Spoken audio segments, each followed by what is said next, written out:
Imagine boarding a plane for an important flight, holding a first-class ticket, your hard-earned seat in a world that's supposed to welcome you. But instead of a warm greeting, you face doubt, suspicion, and rejection. This isn't just any passenger. This is Malcolm Avery, a calm, powerful CEO, flying undercover to see if his company's new airline truly respects dignity and equality. What happens when the people meant to serve and protect show bias masked behind polite smiles and company policy? How does a man respond when his rightful place is denied? Not because of error, but because of assumptions rooted in race and appearance. This story isn't just about one man or one flight.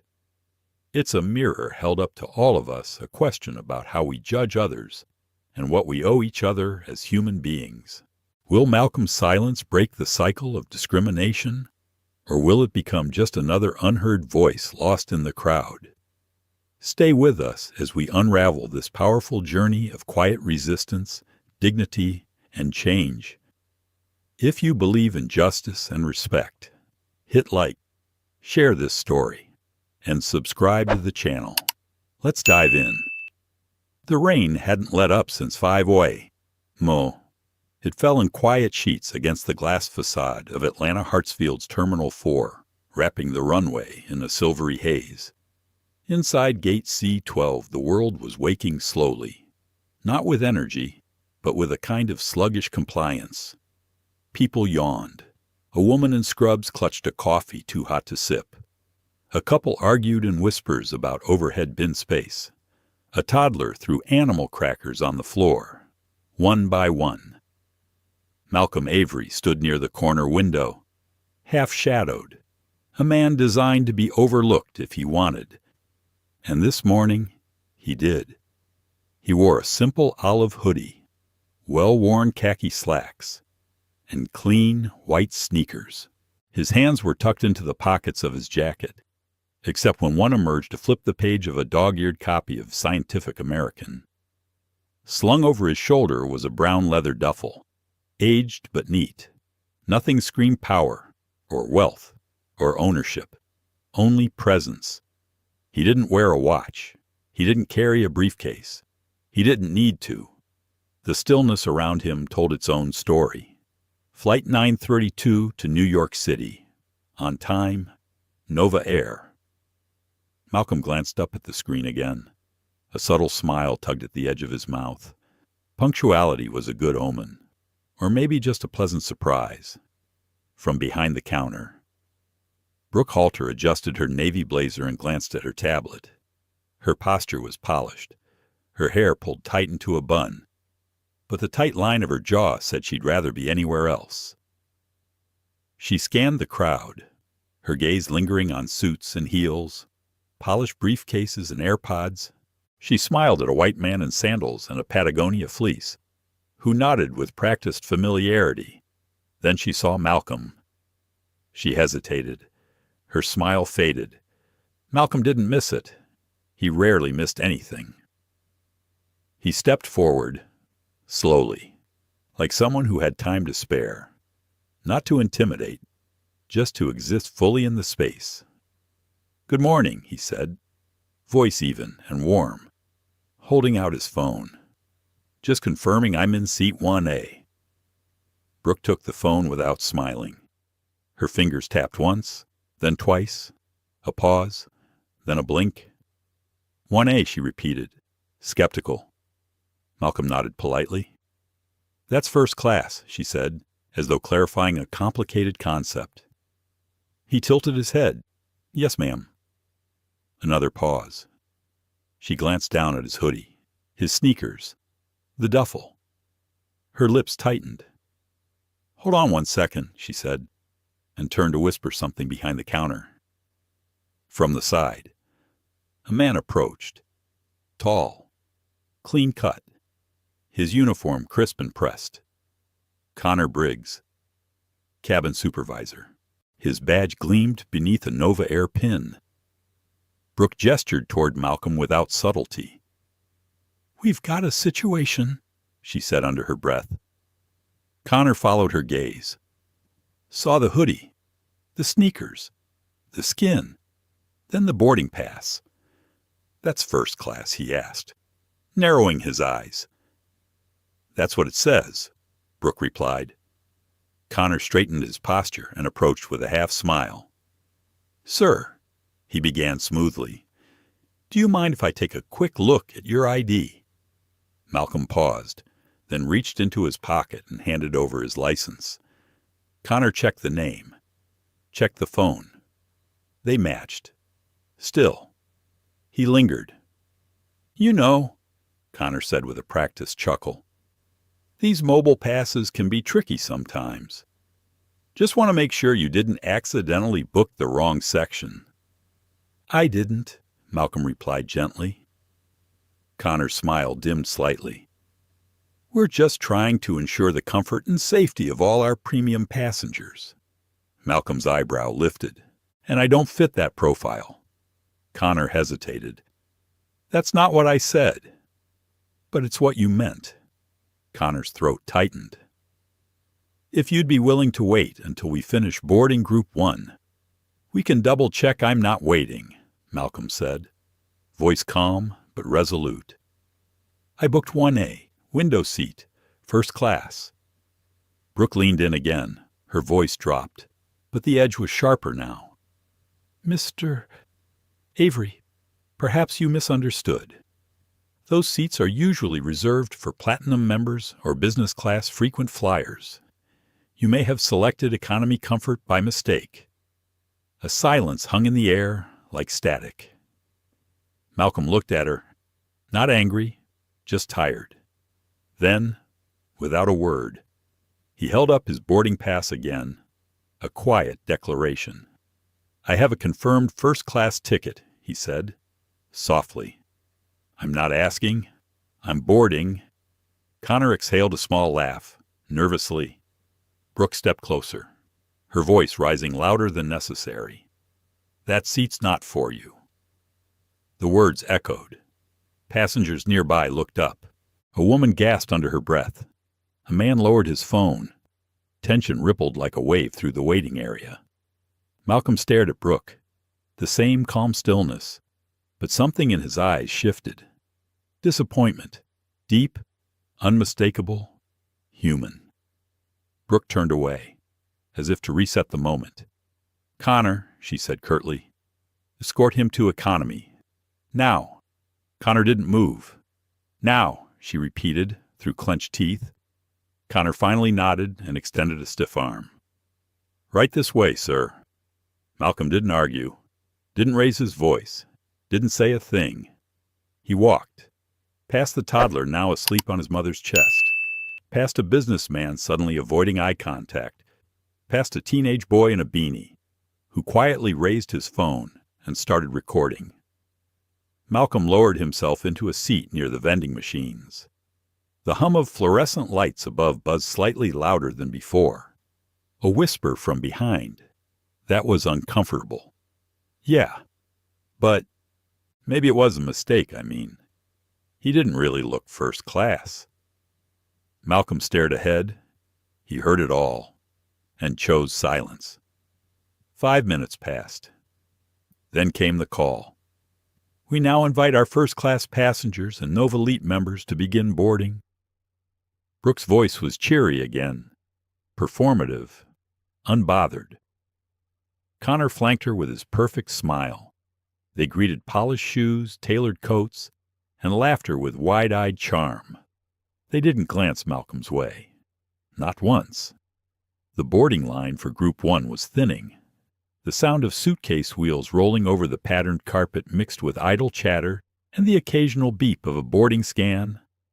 Somewhere nearby, a barista called out a mispronounced name over the espresso machine's hiss. But Malcolm Avery stayed seated near the vending machines. His boarding pass rested on his thigh. The screen had gone dim, but he didn't wake it. He simply sat, still, processing. He was no stranger to tension. He'd sat across negotiating tables where billion-dollar stakes dangled in the silence.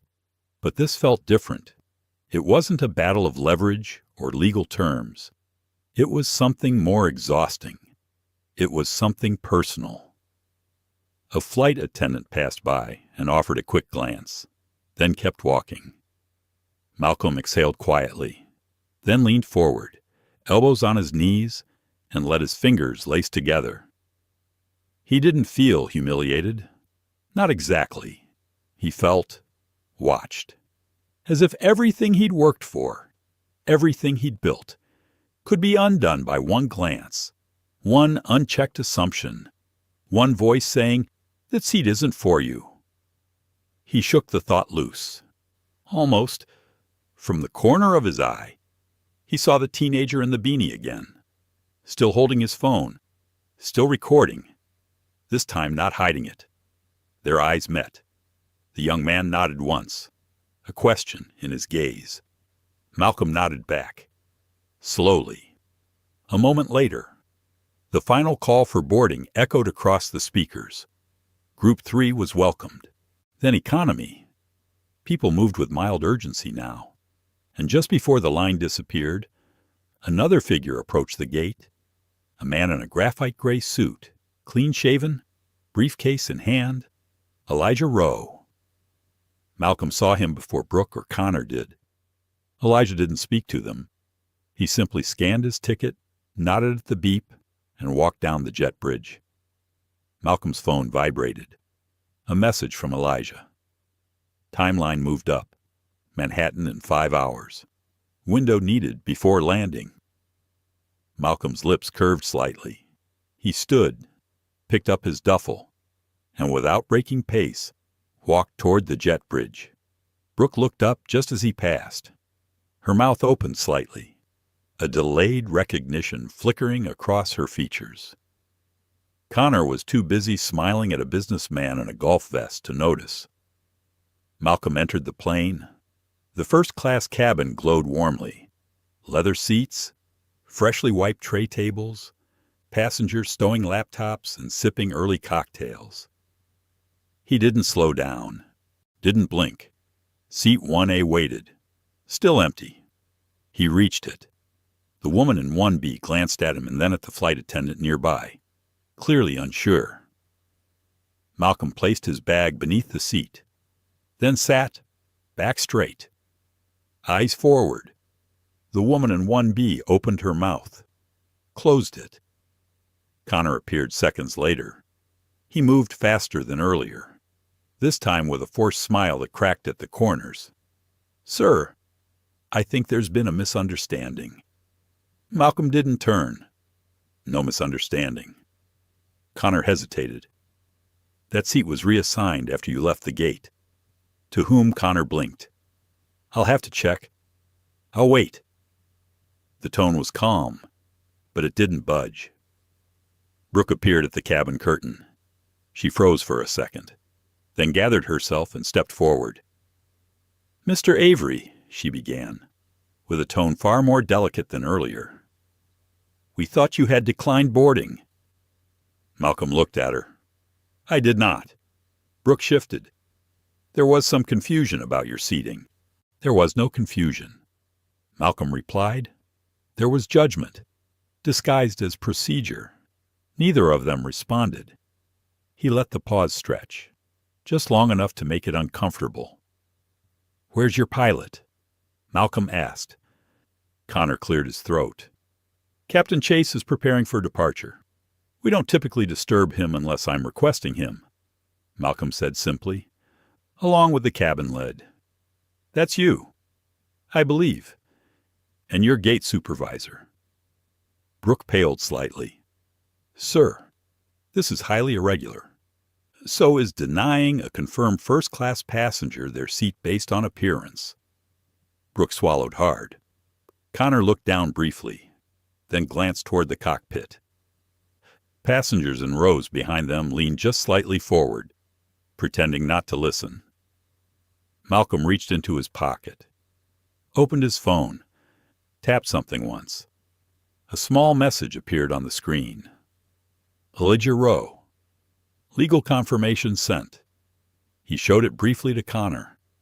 "You have 90 seconds." Connor blinked, then turned. Brooke followed. The woman in 1B shifted again. "Excuse me," she whispered. "Are you someone important?" Malcolm didn't look at her. "No," he said. "I'm someone they thought wasn't." 3 minutes later, the cockpit door opened. Captain Ronell Chase emerged, stiff in posture, his pilot's cap tucked under one arm. He had the air of a man not used to being summoned.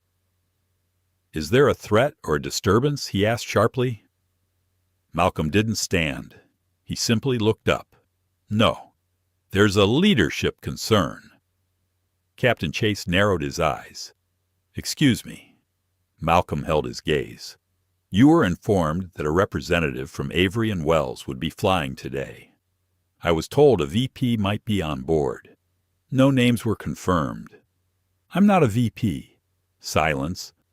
Brooke glanced toward Connor. Connor didn't move. "I'm Malcolm Avery," he said. Captain Chase stiffened. The cabin became noticeably quieter. The whisper of air through the vents was suddenly louder than conversation. "I boarded today without staff, without cameras, without making my role known. To observe." He gestured gently toward Brooke and Connor. "I needed to see how your team treats people when they don't think they're being watched." Captain Chase glanced toward the curtain. "I think you've seen enough," he said tightly. "I have." Malcolm looked him in the eye. "And you've failed the test." Captain Ronald Chase did not appreciate surprises, especially not ones that happened before takeoff, in front of passengers, and certainly not involving the man who had just quietly revealed himself as the future owner of the airline he flew for. He stood stiffly near seat 1A, his jaw locked as if trying to prevent the wrong words from falling out. "Mr. Avery," he said slowly, "if you'd had concerns about service, this could have been escalated later, through the proper channels." Malcolm looked up at him without blinking. "And if I had, Captain, would I have received an honest answer or a polished one?" Ronell didn't respond. Brooke stood near the curtain, arms crossed tightly over her chest now. Her earlier confidence had faded. She looked smaller somehow. Connor stood just behind her, his arms at his sides. His face was red, not from embarrassment, but the uncomfortable heat of being caught. "I'm not here to make a scene," Malcolm said quietly. "I'm here because this was never about me alone." He leaned back into the seat slightly, gaze steady. "This was about the look on her face when she thought I didn't belong. The way you scanned my ID like you were looking for a flaw. The word situation you used at the gate, as if I was a problem to be handled." He turned toward Brooke. "And the smile you gave me wasn't a welcome. It was a warning." Brooke's lips parted, but nothing came out. Malcolm looked around at the nearby passengers. No one pretended not to be listening anymore. "You didn't shout. You didn't insult me directly. You followed the rules, just enough. But every gesture, every tone, every pause, whispered the same thing." He paused. "That I didn't belong in this seat." Connor stepped forward slightly. "Sir," I didn't mean Malcolm raised one hand, silencing him without a word. He pulled up the boarding pass on his phone again and held it up. "This seat was paid for, like anyone else. No upgrade, no favor, no exception." He let that settle. Yet I was told to stand aside, to wait, to move back, to take less. Not because the seat wasn't mine, but because someone decided I didn't look like it should be. The tension in the cabin had turned electric. Captain Chase adjusted his posture. "Mr. Avery, I am responsible for the operations of this flight. If you'd like to submit a formal complaint, we will fully cooperate." Malcolm's voice remained calm. You will, but it won't be as a complaint. It will be a record. He turned his eyes to Brooke again. I received 3 anonymous reports in the last 2 months about racial bias on Nova Air flights. He held up 3 fingers. 2 of them specifically mentioned this route, and 1 of them mentioned you by name. Brooke visibly recoiled. I came today to see if those stories were exaggerated. I had hoped they were. Connor's mouth opened slightly. We treat everyone equally, he offered weakly. Our procedures. What procedure? Malcolm asked softly. Tells you to double-check the ticket of a black man in a hoodie, but not the white man in cargo shorts who walked through before me. Connor froze. No answer came. Malcolm looked up at Captain Chase again. You're the senior authority on this flight. You set the tone for what's tolerated in your crew, and what's ignored. Chase shifted. I had no part in what happened at the gate. No, Malcolm said, but culture doesn't need your participation to exist. It needs your silence. He sat back slightly, resting his hands on his lap. I could have emailed, held a meeting, sent my assistant to speak to your board. He looked up once more, eyes clear, but that wouldn't have shown me what I saw today. That wouldn't have shown your passengers, or your staff, or the young man 3 rows back recording this whole thing. All eyes flicked toward Jaden, who sat motionless, phone in hand. Malcolm turned back to Chase. I didn't come here to punish anyone. I came here to see the truth, and I have. The cabin door opened briefly as a flight attendant slipped through, whispered something to Brooke, and backed away quickly. Connor rubbed his forehead. He looked younger now, like a boy realizing the teacher really had called his parents. Mr. Avery, Captain Chase said, voice more measured now. What do you intend to do next? Malcolm didn't speak for a moment. Then, slowly, he stood. He looked around the cabin at the curious faces, the guilty ones, and the quiet ones who understood without needing explanation. Then he turned to Brooke. You're relieved of duty, effective immediately. HR will follow up after landing. Brooke staggered back a step. Please, she said, voice cracking. I've been with this airline for over a decade. Then you should have known better. He turned to Connor. You're suspended pending investigation. You may remain on board to assist only in the back cabin. Connor didn't argue. And to Captain Chase. Malcolm said simply, you will remain in command of this flight, but your professional record is now under internal review. If we find this was part of a larger pattern, it won't be your final flight. Chase's eyes narrowed, but he said nothing. Malcolm took a slow breath. I will return to my original seat. Not because I must, but because I want to remember what it felt like to be judged, and to remember why this change is necessary. He walked down the aisle again. This time, no one looked at him with doubt. Some looked away, ashamed. Others looked at him with something that felt like respect. A few nodded. Jaden lowered his phone as Malcolm approached row 22. You really are him, he said softly. Malcolm Avery. Malcolm sat down, leaned back into the seat, closed his eyes for a moment. I'm just a man, he whispered, who wanted to see the truth for himself.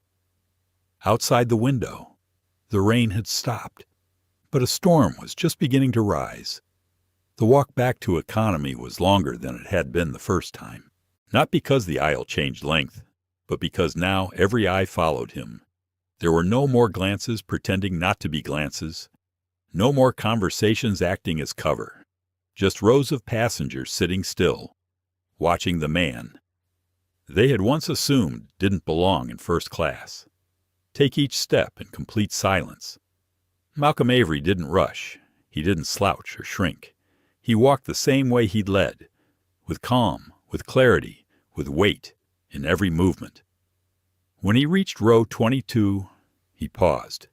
The seat beside the window still held his earlier presence, a slight wrinkle in the cushion where he had been, his leather duffel still resting below. Jaden Ortiz looked up from his phone, eyes wide with a kind of awe that was quiet and young. "You came back," Jaden said softly. Malcolm lowered himself into the seat. One deliberate motion. Back straight. "Breathing even, I said I would," he replied. Jaden hesitated, then whispered, "You could have stayed up there. Nobody would have questioned it." Now Malcolm turned to him, and in that brief moment Jaden saw something unexpected. Not anger, not pride, but weariness, like a man who had been carrying a weight most couldn't see. "That's the problem," Malcolm said gently. "They would have seen me there and thought the story was over, but it's not." He leaned back against the window, folded his hands in his lap. "The story ends here, in this seat. Not because I was denied first class, but because I chose not to keep it." Jaden looked down at his phone. Still recording, then hit stop. He wasn't sure why. It just felt right. He tucked the phone into his sweatshirt pocket and looked forward. The plane began to taxi outside. The tarmac shimmered with the soft remains of the morning rain. The engines hummed to life, and the runway stretched ahead like a path not yet taken. For a few minutes there was nothing but motion, wheels against concrete, the soft murmur of announcements, the occasional click of a seatbelt buckle. But inside row 22, Malcolm's mind was anything but quiet. He stared at the back of the seat in front of him, unmoving. But within him thoughts moved in every direction. He remembered the early days of Avery and Wells, when meetings took place in coffee shops and borrowed boardrooms, when venture capitalists smiled at his ideas, but never called back. He remembered being the only black man in rooms where power passed between hands like currency, where his silence was seen as compliance and his confidence mistaken for arrogance. He remembered the long hours, the nights alone, the fear that maybe no amount of brilliance could overcome the barriers that weren't spoken, but still stood tall. And now, even with ownership, papers signed, even with financial control of a legacy airline, even with quiet authority wrapped around him like armor, they still saw the hoodie first. He closed his eyes, let his breath slow. Jaden sat beside him, still respectful but curious. "Sir," he asked carefully, "can I ask you something?" Malcolm opened his eyes. "Of course. Were you angry? Like really angry?" "When they stopped you at the gate." Malcolm considered it, then gave a small nod. "Yes," he said, "but not in the way people expect." He turned slightly toward Jaden. "Anger is easy. It rises fast. It burns hot, and then it's gone. But what I felt was older, deeper." He paused, fingers tracing the edge of the armrest. "It was the kind of anger that comes from being told over and over in 1,000 quiet ways that you don't belong. The kind of anger you learn to carry, not to fight with, but to navigate around, to protect your peace." Jaden nodded slowly. "So why didn't you yell?" he asked. "Why not just shut it all down at the gate?" "Because then," Malcolm replied, "that's all they would have seen. A man yelling, a disruption. Another incident." He looked forward again, "But when you say nothing, when you let the system expose itself, that's when people start asking the right questions." Jaden leaned back in his seat thoughtful. "You didn't just come here to fly, did you?" Malcolm smiled faintly. "No," he said. "I came to watch." The seatbelt sign dinged above, and the nose of the plane lifted gently from the ground. Atlanta slowly fell away beneath them, a grid of roads and rooftops, of stories unfolding unseen. Malcolm turned to the window, watched as the clouds embraced them, and whispered to no one in particular. "The sky doesn't care what seat you're in. Only people do. The cabin settled into that strange quiet that comes after takeoff, a mix of engine hum and unspoken thoughts. In row 22, Jaden closed his eyes, trying to imagine what kind of man would give up power in public just to prove a private truth. And beside him, Malcolm sat in silence, already thinking ahead about what he would say. Not to the press, not to the public, but to the boardrooms that forgot where dignity begins and who deserves it. The flight continued toward New York, but the real destination was already clear. It was never about where he was going. It was about what he had already left behind. Flight 932 had been in the air for just over 20 minutes, cruising at 35,000 feet. The hum of altitude wrapped the cabin like a warm, low blanket. In row 22, Malcolm Avery sat still, his fingers pressed lightly together, gaze fixed on nothing in particular. His mind, however, was far from idle. He was thinking about the meetings awaiting him in Manhattan, the acquisition documents resting on encrypted drives, the names of department heads who would soon report to him, not out of fear, but out of realignment. But more than that, he was thinking about silence, about how many times people had stood exactly where he stood this morning, with no power, no title, no camera phone catching the moment, just the sting of doubt in a stranger's voice, and nowhere to put it behind him. A flight attendant passed quietly through the aisle, offering water and smiles that looked more like shields. She paused at their row, nodded politely, offered a paper cup with a lemon wedge floating inside. Malcolm accepted it with a quiet thank you. Her eyes lingered a little longer. Then she moved on. Jaden Ortiz watched her go, then leaned closer to Malcolm. "You think it's always been this way?" he asked. Malcolm took a sip of the water, then looked out of the window. "No," he said. "It hasn't always been this quiet. Sometimes it screamed. Sometimes it wore a badge, or burned a cross, or built a sign that said whites only. But now it wears a smile, a uniform, a corporate policy." He turned toward Jaden. "Same message, different language?" Jaden nodded slowly, chewing on the words. Then the overhead light dinged softly. A subtle shift in energy flowed through the cabin. Elijah Rowe stepped out from the first-class curtain, walked back with the casual confidence of someone who never needed to explain his presence. He stopped at row 22 and leaned forward. "We've got an update," he said under his breath. "Manhattan meetings moved up. They want to confirm statement language before we land." Malcolm raised one eyebrow. "They already sent the statement. They're working on drafts. Legal wants a quick alignment. Media's circling the story already. Reddit's running a thread. There's a copy of the footage online now. Over 12,000 views. In 15 minutes. Malcolm didn't respond immediately. He glanced past Elijah, through the aisle up toward the front, where first class now sat in carefully maintained silence. "Does it show the whole thing?" he asked. Jaden answered first. "Not all of it, but enough the gate their tone." Elijah nodded in agreement. Malcolm looked down for a moment, then stood. It wasn't loud. It wasn't performative. He simply rose, like a man returning to something that had always belonged to him. Passengers turned their heads one by one, as if summoned by instinct. He walked the aisle slowly, Elijah beside him. Jaden didn't move, just watched. As Malcolm reached the front of the economy cabin, Connor Briggs looked up from where he had been restocking the beverage cart. His eyes widened. He froze for a beat too long.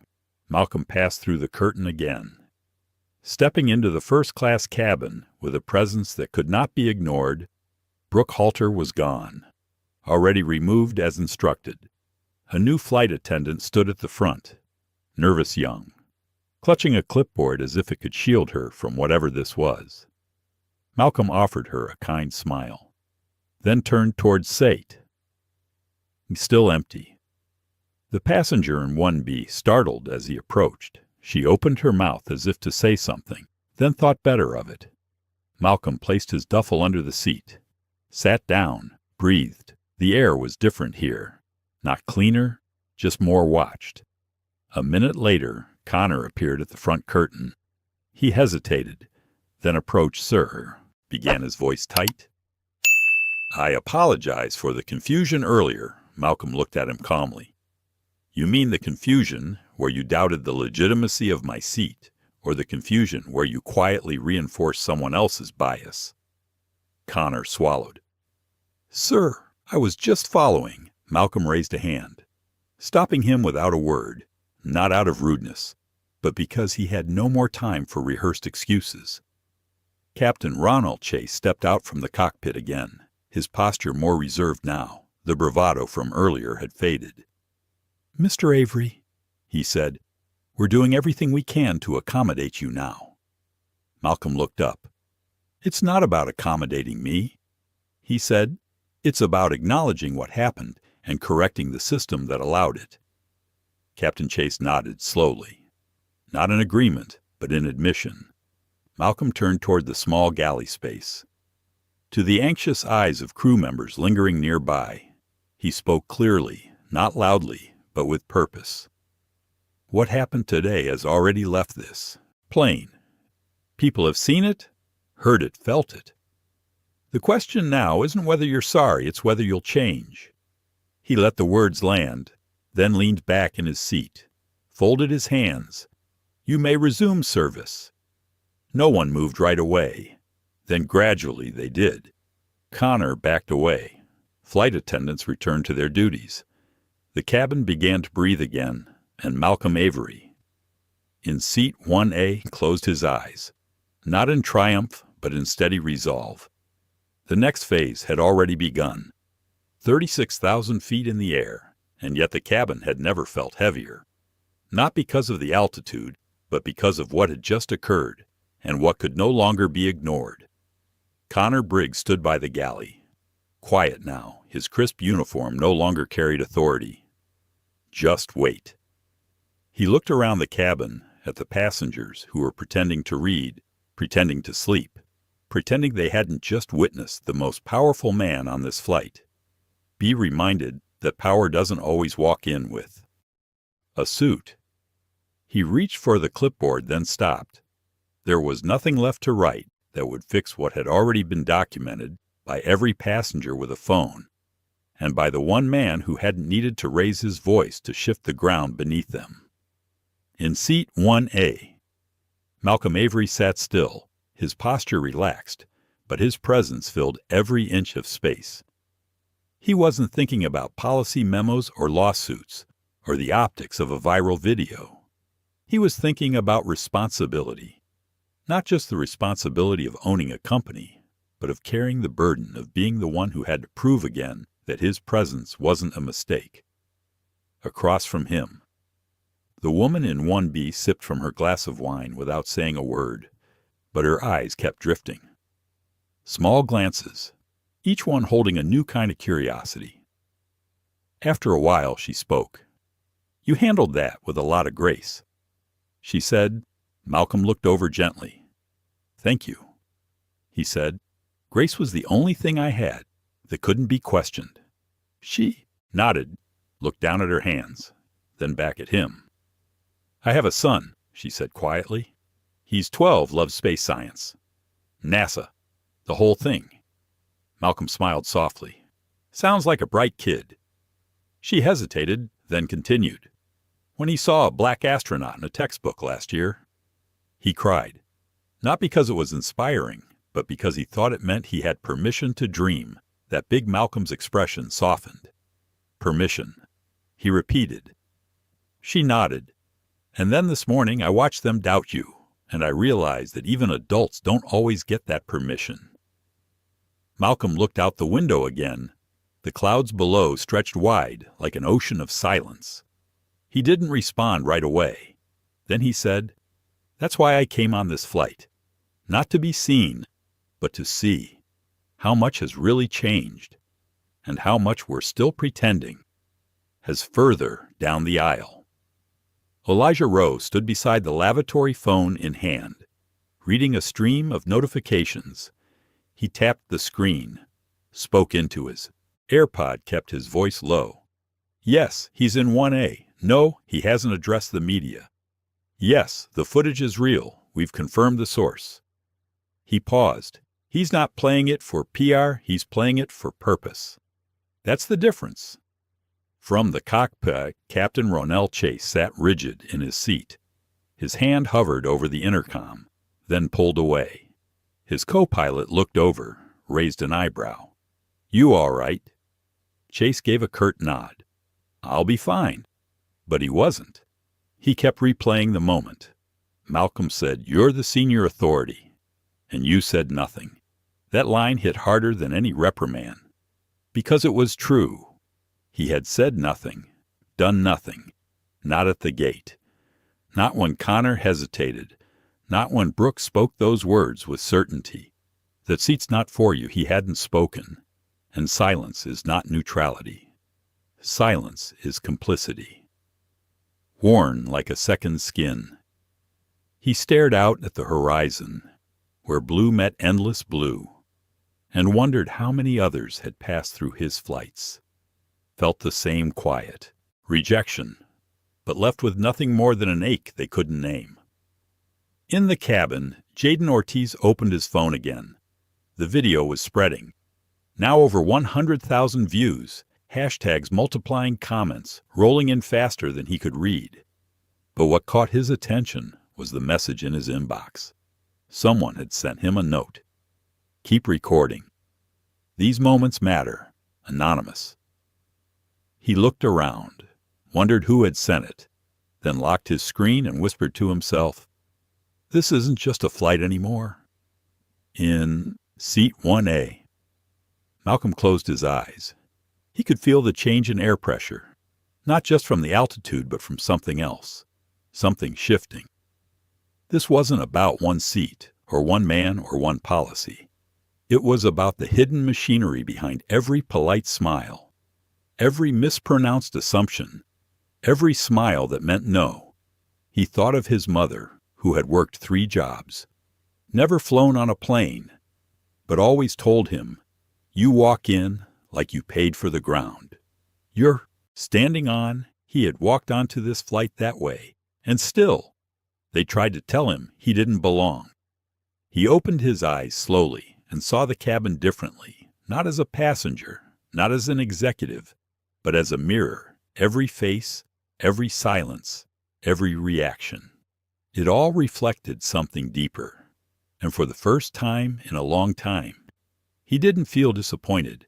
He felt ready, ready for whatever came next, ready to speak, not for himself, but for everyone who had ever been told quietly, you are less, because that shift in air pressure. It wasn't turbulence, it was transformation. The flight was halfway to New York, but no one on board could tell you the distance, because the real gap wasn't measured in miles. It was measured in perception, in assumptions, in the space between who someone is and who they're believed to be. And today, that space had closed. Malcolm Avery remained in seat 1, elbows resting on the armrests, eyes steady, calm, composed. He had become something unusual on a plane. Stillness, not the frozen kind that comes from fear, but the kind rooted in certainty, the kind that says, I am no longer waiting for permission. Across the aisle, the woman in 1B was silent, her posture straighter than it had been when she boarded, as if sharing space with Malcolm shifted her own expectations too. The murmurs had faded. No one dared to speak loudly. Even the sound of tray tables opening felt like an interruption. Connor Briggs re-entered the front cabin. He was carrying a tablet now, trying to look busy, trying not to feel exposed. Malcolm glanced at him. Just once. That was enough.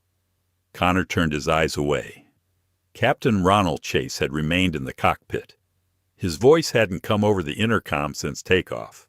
But every flight attendant knew something unspoken had changed.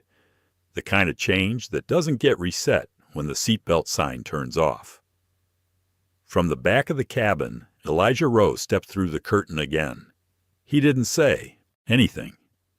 He just placed a folded slip of paper on the tray in front of Malcolm, then stepped away. Malcolm opened it. 4 handwritten words. Clear, precise media waiting at gate. He nodded once, then folded the note and tucked it into the pocket of his jacket. He wasn't surprised. He knew the video had been uploaded.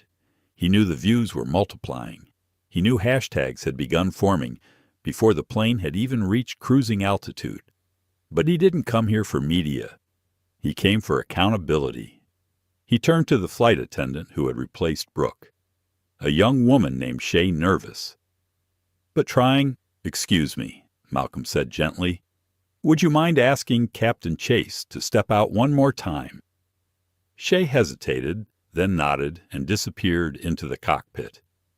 Seconds later, Captain Chase emerged again, his uniform still immaculate, but his face betrayed the exhaustion beneath it. "Yes, Mr. Avery," he said carefully. Malcolm looked up at him.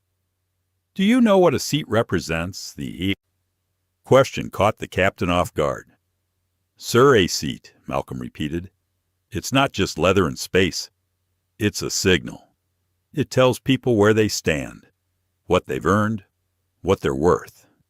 "Captain," Chase didn't answer, "when you denied me that seat," Malcolm said, "you didn't just question a boarding pass.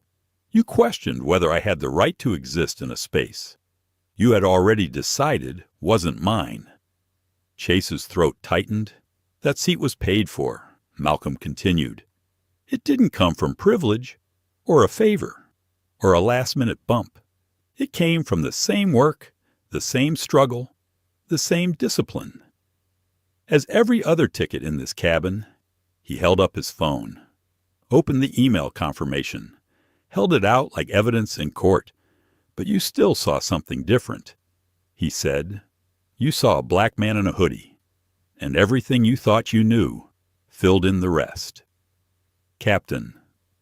Chase nodded slowly, a small gesture, but heavy with implication.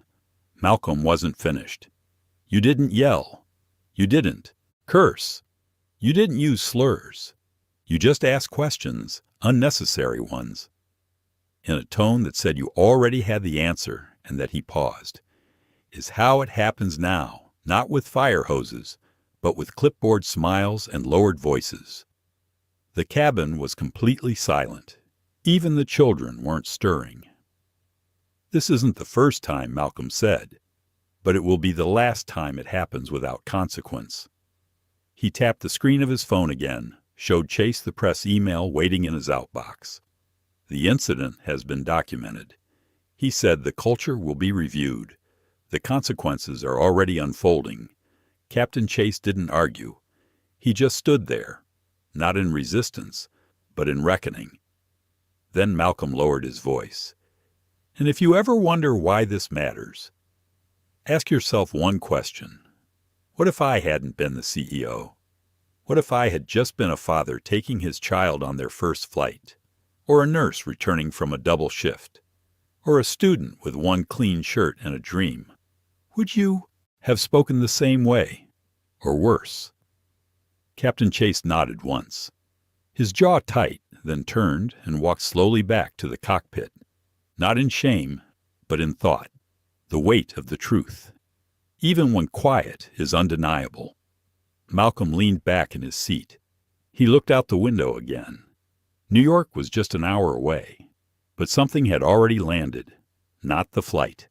The message. 30,000 feet above the world. And yet the real altitude was measured in the space between one truth and 1,000 versions of it. In row 22. Jaden Ortiz sat quietly, phone in hand, eyes flicking between the home screen and the video he had recorded earlier that morning. He hadn't uploaded it yet, not the full version. Not until now. He adjusted his seat, took a slow breath, and with a final glance around the cabin, tapped post. The file began to upload. The thumbnail showed a still frame of Malcolm Avery, standing at gate, Psi 12, holding his boarding pass, calm framed by silence, misjudged in real time.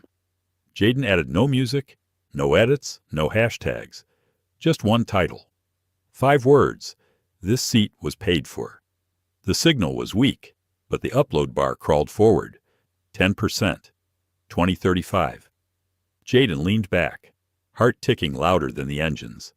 Not because he feared attention, but because he understood something. Sometimes silence needs a witness. And sometimes the story doesn't belong to the person living it. It belongs to everyone who's been there beside him. In first class, Malcolm Avery was unaware. Or maybe he wasn't. Maybe he knew exactly what was coming. 47%, then 62%. Back in the cockpit, Captain Ronell Chase stared at the flight dashboard. But his mind wasn't there. It was still in 1A. Still circling the sentence that Malcolm had delivered like a quiet verdict. What if I hadn't been the CEO? He had replayed it again and again, trying to imagine a different answer. But none came, and that he knew was the problem. Elijah Rowe's phone buzzed. In the crew galley. He opened a secure browser, scrolled once, then stopped. The video had posted. He watched the view count climb as if it had momentum. 4,000, 7,012. It was being reposted by accounts that mattered, not just activists, but airline insiders, civil rights lawyers, former employees who had stayed silent too long at minute 1. The comments started at minute 3. It hit trending, Malcolm's words, low and clear, carried over headphone speakers, echoed off coffee shop walls, whispered through office break rooms. I didn't raise my voice because the system spoke loud enough without mine. In first class, Shay, the flight attendant, stepped closer to 1A, Mr. Avery. She said gently, "You might want to know. Your name is everywhere." Malcolm looked up, not surprised, only reflective. He took the tablet she offered, scrolled once. Then again. The thumbnail stared back at him. That moment, that breath frozen. He handed the tablet back without comment. Then leaned forward, palms pressed together. He had not sought exposure, but he knew the power of it. He had not asked for a headline, but he had written one with every measured step. The woman in 1B leaned closer. "You're him," she said, not as a question, but as a recognition. Malcolm met her eyes, offered a nod. Not of pride, but of acknowledgement. "What are you going to say?" she asked. "When they ask you to explain it all." Malcolm looked out the window. Nothing, he said. They already said enough. Down in the economy cabin, Jaden refreshed his phone again. It had hit 30,000, then 40, then 52. He scrolled through the comments. One caught his eye. "I work for an airline. I've seen this happen, and I'm ashamed. I never spoke up." Oh, another, "This man just showed us how to dismantle a system with stillness." And another, "This is what quiet power looks like." Jaden sat back, eyes wet, not from sadness, but from something harder to name. Recognition, gratitude, hope in the Nova air. Manhattan headquarters. The executive conference room was chaos. Screens displayed news feeds, a Twitter timeline moving too fast to read, phones ringing PR teams scrambling for statements that didn't sound empty. Randall Shore, Nova Air's CEO, stood at the head of the table. Watching the footage for the second time, he rubbed his temples, looked toward Tasha Flynn from HR. "Was this the same flight we flagged 2 weeks ago?" he asked Tasha. Nodded, face pale. The one with 2 unresolved complaints. One was racial. One was conduct. He turned to the general counsel. "Did you know Avery and Wells had eyes on this flight?" Legal shook their head. "We were told they were weeks away from on-site presence." Randall paced the room, his voice rising. "This isn't just bad optics. This is ownership optics. They were watching us, and we failed the test." He stopped mid-stride. "No, we didn't just fail. We proved the reports right." Silence in the room. Then a junior executive whispered, "Do you think this was deliberate?" Randall didn't answer, Because he already knew. Of course it was. Malcolm Avery didn't move without purpose. He didn't make noise. He made impact. And now they weren't just negotiating with a buyer. They were answering to a mirror. Back on Flight 932. Malcolm closed his eyes, the hum of the cabin returning to rhythm, the world watching. But for the first time in a long time, he felt light.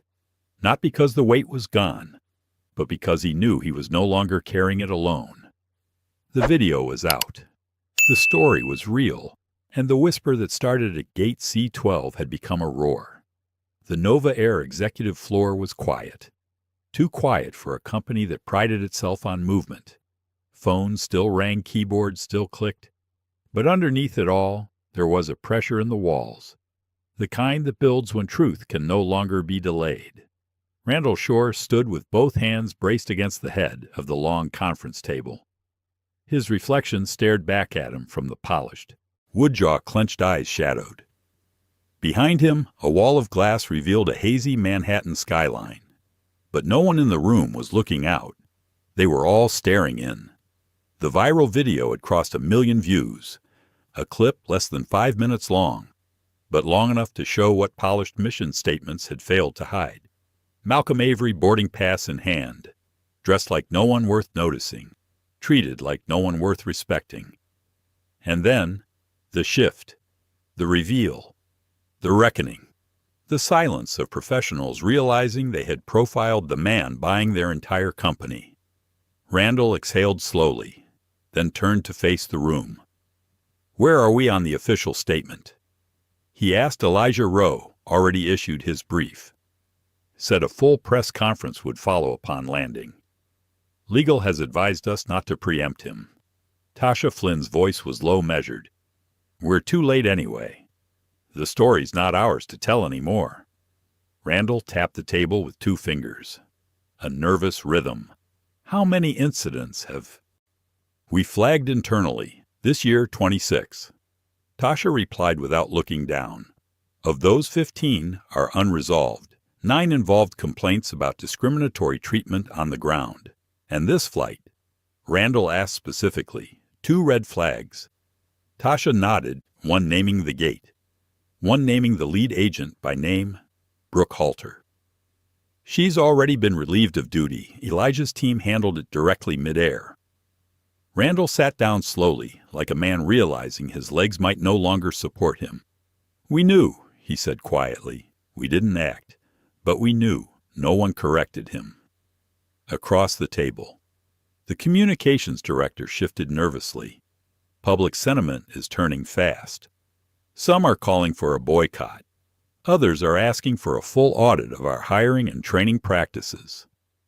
And Malcolm Randall asked, what's he said publicly? Nothing. Not a tweet, not a quote, not a statement, just silence.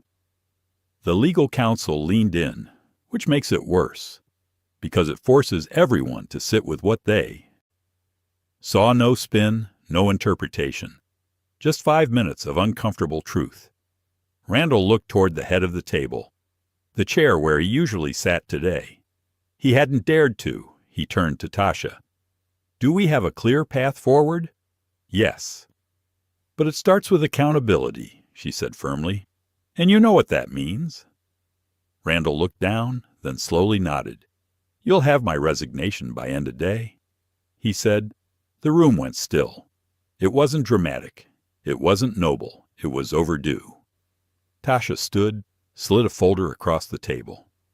This outlines the transition plan Avery and Wells proposed during Phase 2 of the acquisition.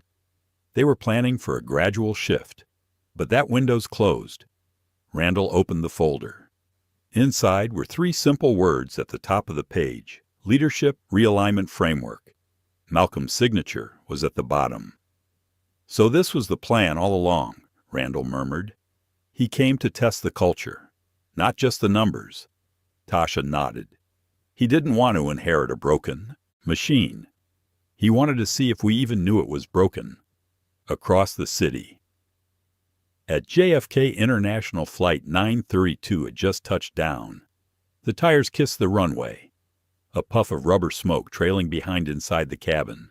Passengers stirred, seat belts clicked, phones lit up with signals and alerts.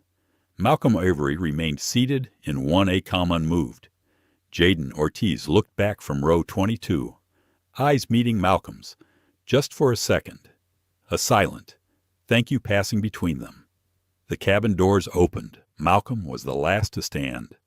Not because he needed to, but because he chose to.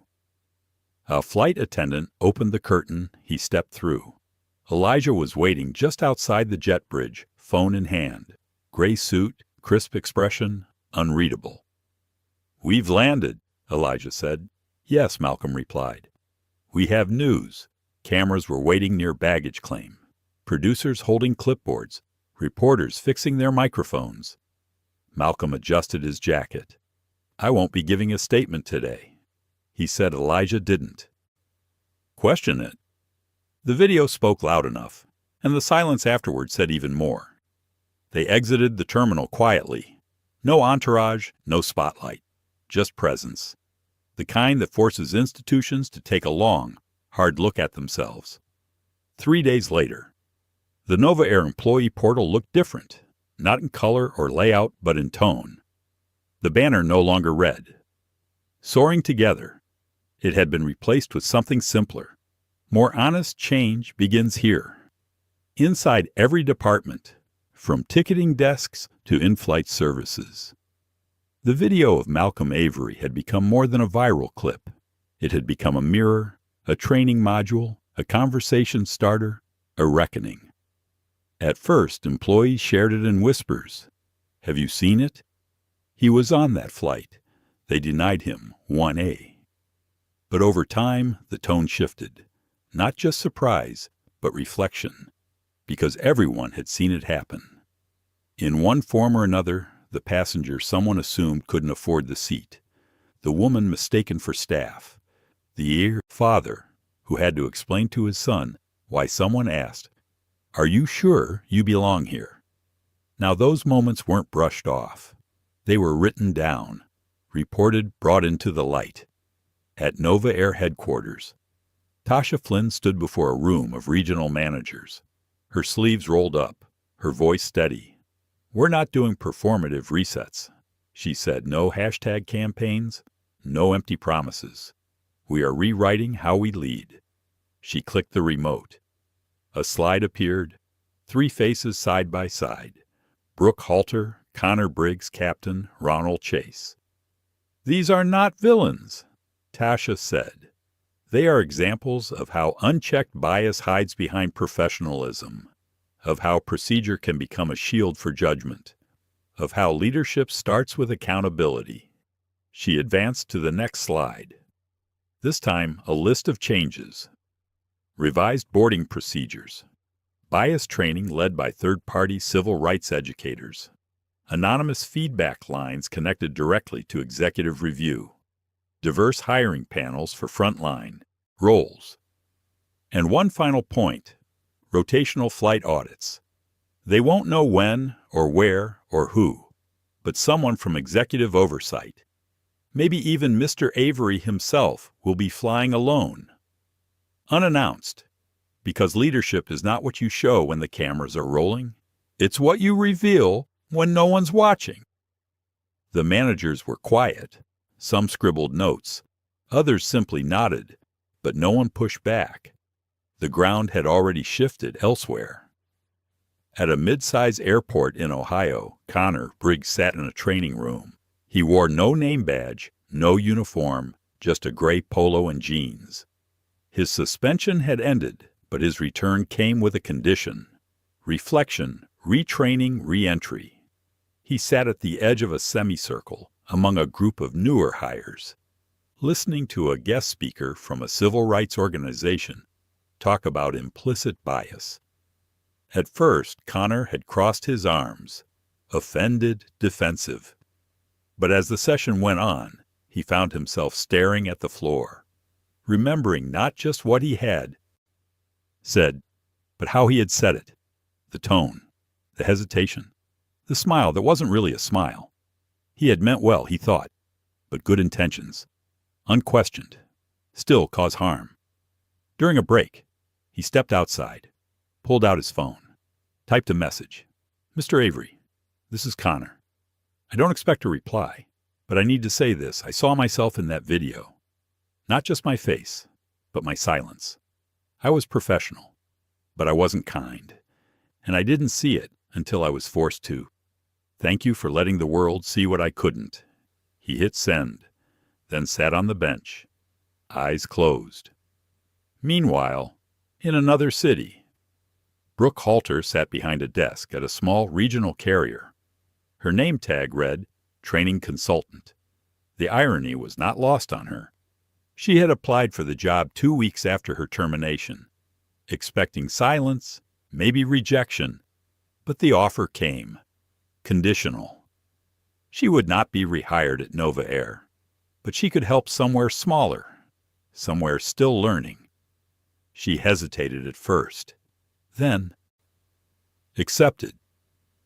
Not because she wanted redemption, but because the silence from her former colleagues hurt more than the firing.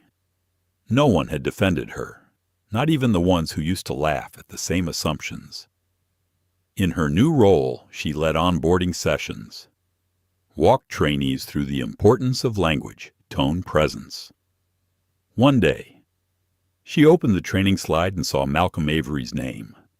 At the bottom of a quote, "Dignity is not earned, it is owed to everyone." She paused, read it twice. Then for the first time in weeks spoke without bitterness. "He taught us something," she said quietly, and I ignored it, until I couldn't anymore. At Avery and Wells, Malcolm sat in his office. Overlooking the East River, he held Connor's message in his hand. Read it once. Then again. He didn't reply immediately. He let it sit, because real growth doesn't come from being corrected. It comes from seeing yourself clearly. Finally, he typed Connor. "You weren't the only one who learned something on that flight. And the truth is, this system failed us both, in different ways. You're not fired, you're seen. But what you choose to do now, that's yours to own.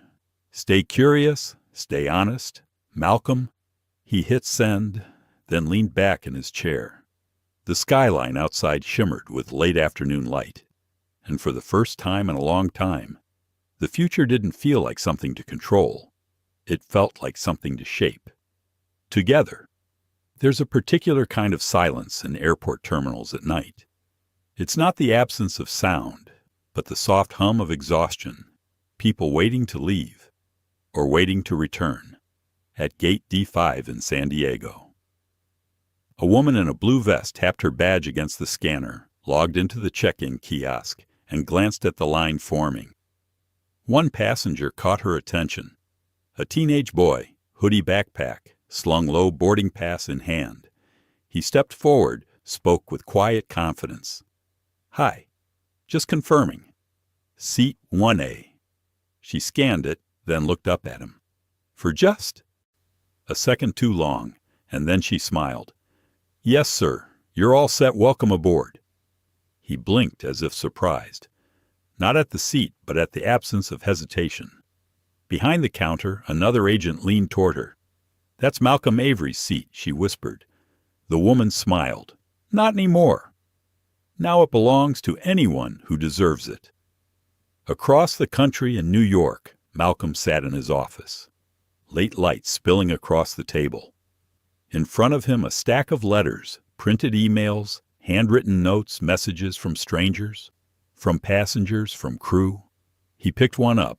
Read it slowly. "Mr. Avery. I watched that video from row 22 at least 10 times. Not because it was dramatic, but because it was familiar. I'm not black, but I've been invisible in boardrooms. Overlooked at gates, dismissed by titles I hadn't earned yet. You reminded me that power doesn't need to shout. It just needs to stand still and let the silence expose everything. Thank you, Lena M." He folded the letter, placed it back into the envelope, picked up another, Malcolm. "I was on that flight. I didn't say anything. I just watched. And that's what I regret most. Not the discomfort, but the silence. I should have spoken. I should have asked why you were pulled aside. I should have looked Brooke in the eye and said, "This doesn't feel right, I didn't. But I will." Next time, mark D. The next was scribbled on lined notebook paper, folded 3 times, smudged at the edges. Mr. Avery, my name is Malik. I'm 12. I saw your story on YouTube. My mom showed me. She said you didn't yell, even when they treated you bad. She said you let them show who they were. Then you showed them who you were. I want to be like that. When people think I can't do something, I want to be calm, but strong. My mom says that's real power. I think so too. Thank you. From Malek C. Malcolm closed his eyes for a moment. Let the letter sit in his hands. This was why he had done it. Not for the headlines, not for the meetings, but for moments like this.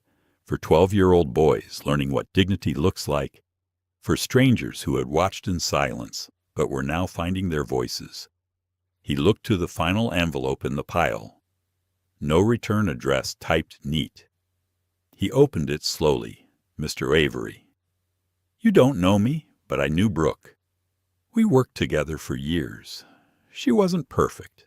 None of us are, but I never thought she'd be part of something like that.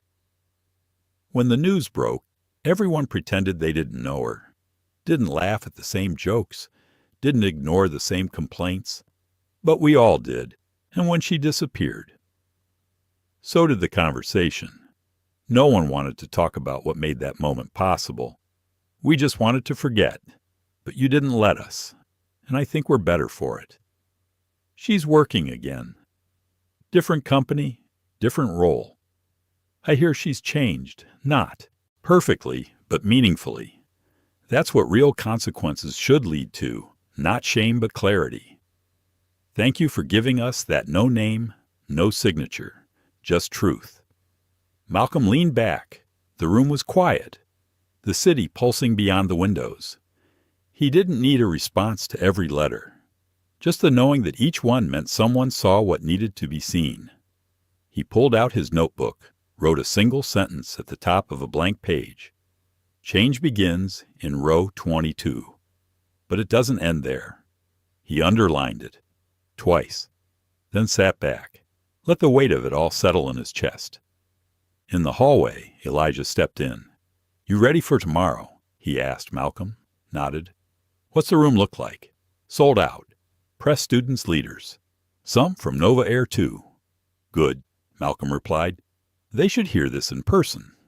Elijah walked over, saw the stack of letters.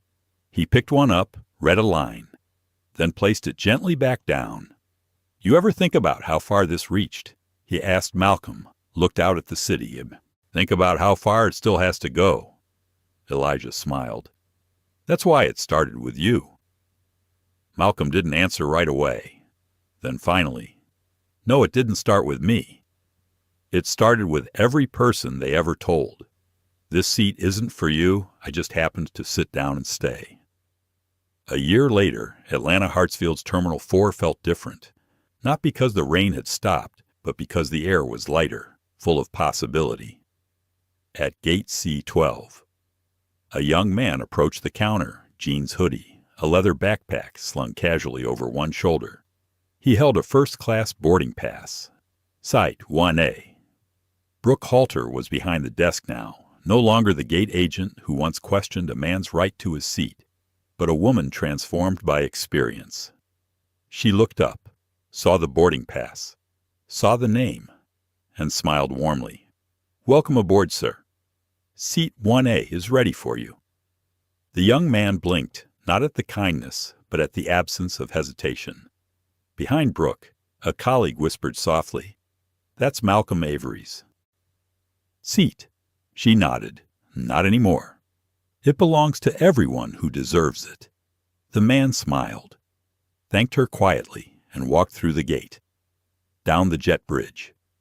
The woman from row 1B on the flight. Malcolm had taken a year before stood her eyes bright, her posture confident. She whispered to a flight attendant, He earned it. We all do. Malcolm Avery sat alone in his office. High above the East River, a city buzzing with life and stories, he sipped tea, let the quiet settle around him. Elijah Rowe entered quietly, documents in hand. The new pay scale has been approved, and the internal review process is saving us money on lawsuits. Malcolm nodded, barely looking up. Anything else? Elijah hesitated. There's a message from a passenger last week. Saw you in seat 12B. She was too nervous to say hi. Wrote that she saw you helping a mom traveling alone with a baby. You didn't do it to be seen. You just did. Thank you. Malcolm smiled softly.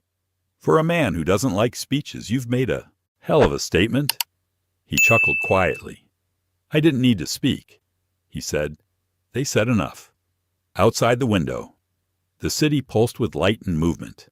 Stories crossing beneath the skyline, lives intertwined, and somewhere, in the quiet moments, a young black man in a hoodie sat in seat 1A. Not because he was told he belonged, but because he knew he did. Malcolm Avery's story is a reminder that dignity isn't a privilege. It's a right owed to everyone, regardless of who they are or what they wear. His calm strength showed us that true power often speaks in silence, revealing injustice that too many try to ignore. But this is more than just a story about one flight or one man. It's a call to action for all of us, to recognize the quiet ways discrimination still seeps into everyday life, to challenge assumptions, to listen, and to create spaces where respect is the default, not the exception. If this story moved you, remember it's only the beginning.